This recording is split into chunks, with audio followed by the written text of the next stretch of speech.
Hello, I'm Graham Horton and welcome to my product review for the Vitapol P6 RGB video light. Now this is a small compact video light which is useful for accenting in your productions, or you can add special effects to some low budget movies. So first of all, a full disclaimer, I was sent this by Vitapol to review for you, but as usual it's a full independent review and not biased by the fact that I was sent this free of charge. So let's have a look at this light and see what you get for your £20 or $20. So the light itself is packaged in a very unassuming packaging case. You can see on the back here we've got some description. It has 20 RGB LEDs plus 20 white plus 20 warm white. CRI is claimed to be 98 with a beam angle of 120 degrees. It's got an inbuilt lithium-ion battery which is 3.7 volts, 20 milliamp hours, and that lasts for about 2 hours on full intensity or about 10 hours on low intensity. The power is 6 watts with everything engaged, and it has a colour temperature range from 2500 Kelvin all the way up to 9000, so a useful range for balancing daylight and other artificial light sources. And the RGB mode, of course, you can go for 360 degree colour cycle. Let's unbox this and show you what you get within the package. So you get the usual instruction manual, which is useful to give you an indication of the special effects that this light has. You can see here on the chart it's got 13 special effects from RGB cycle, flash, laser, lightning, broken bulb, TV, candle, fire, firework, police car, fire truck, ambulance, and the usual SOS. Each one of those can be engaged and you can vary the intensity of the effect. Now the special effects is something that I haven't used to any degree with any of my lights in any production, but some of you may want to add that flickering candle or a TV in the corner flickering away in a low budget movie, so it gives you that facility if you wanted to use the special effects. Many use this light for accenting, for product reviews, or a little ambient light in the background of your video. So let's have a look at the light itself.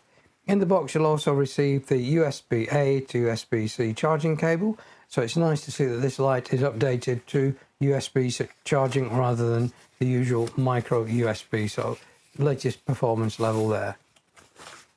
So this is the actual light itself. It measures 66 by 80, and 80 includes the foot of the light, by 30 millimeters thickness. On the back of the unit here you can see the control, so left to right we have the USB-C charging port, the adjustment down and adjustment up, the selector between the modes, and the mode itself, power on off switch. You can see on the back here the name of the device, Vitapol P6 RGB, and a magnetic symbol, which this unit has a magnet inside which allows you to attach this to magnetic surfaces. Notice around the unit we've got 3 cold tube positions, so you could actually mount a microphone on here, or you could gang several of these lights together to give you more light if you needed it. Turning the unit on, we just slide the power switch to the right hand side. The display will tell you in the mode that you're in, and currently we're in the RGB mode. You can see here we've got a hue of 240 and a brightness level of 28%. To change the brightness, we just need to use the up and down arrow key to change the brightness. To change the hue, we use the S key to switch over to the hue, and then you can cycle through in 1 degree increments, or if you hold the button down, it will cycle through quickly for you. So if you wanted that 360 degree red light, you can cycle all the way up to 360. And then you can change the intensity again by going over to the S button, and then you can change the intensity. If you wanted to go into a specific color temperature, then you just use the M mode to switch to CCT mode. So first of all, that gives us the FX mode. Second push puts us into the CCT mode. Again, you can see we've got a display which shows us our current temperature and the brightness level. If I wanted to go to 2500 Kelvin, then again just use the S button to change the color temperature, and then we can turn this down to 2500, which is the lowest temperature, which gives a nice orange light. Or if you wanted to go to the blue-white. Then we go to 9000 Kelvin, and you can see we've got a blue-white mode. 5600 Kelvin would be the normal daylight mode, and that gives us a nice white light.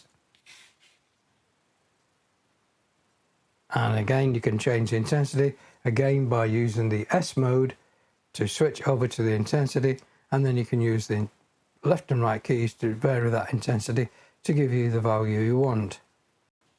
Now, the light output from this device is only quoted to be 800 lux at half a meter, so it's not a very bright light, but it is useful for an accent light. So if I just take it over to 18 inches away, you can see I can use this as a fill light for my main light, which is above, and I can change the brightness of that to make the shadows the right intensity. I've just completed an illumination check of the P6 device from Vitapol, and I found that the light level is consistent between 2500 Kelvin and 9000 Kelvin, in as much as it's the same value.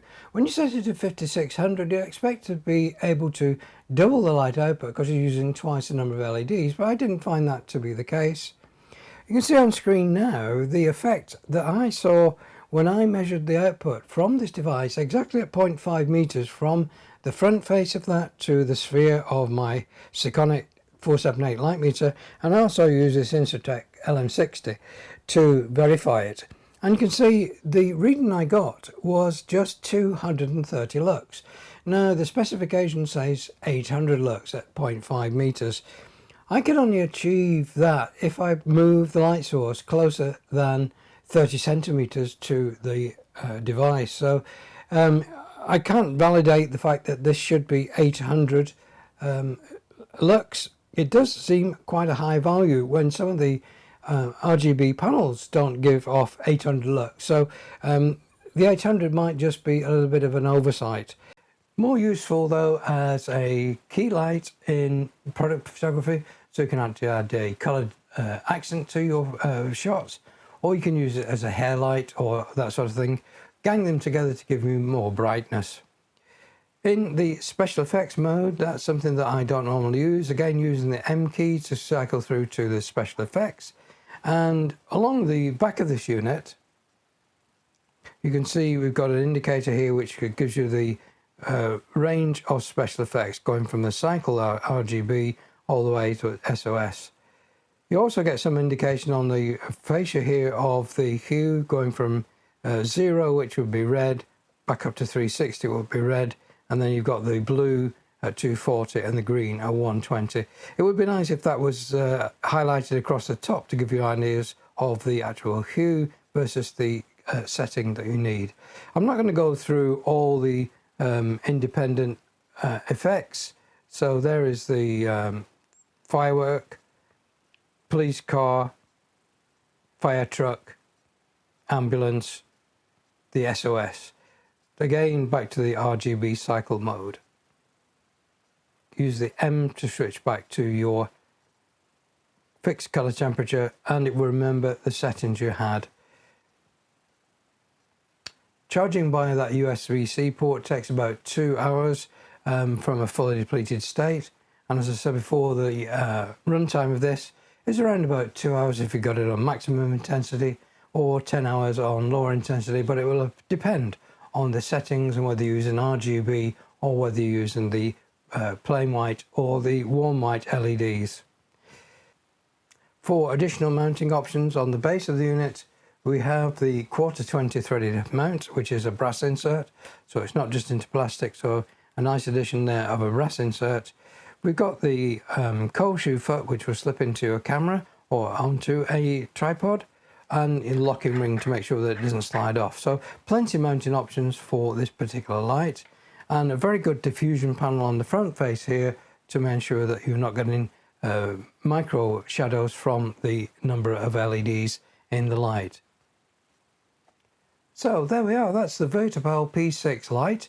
Very inexpensive at £20 or $20. A useful light for accenting any of your product shots, or as a hair light or fill light in some of your productions. Remember, you have also those 13 special effect modes which you can use as background lights in your video productions. So that's it for this video. Hope you've enjoyed it. If you're a new viewer and you like the way that I do my reviews, please do subscribe and click the bell notification icon to be advised when I upload videos in this series. So until the next one, thanks very much for watching.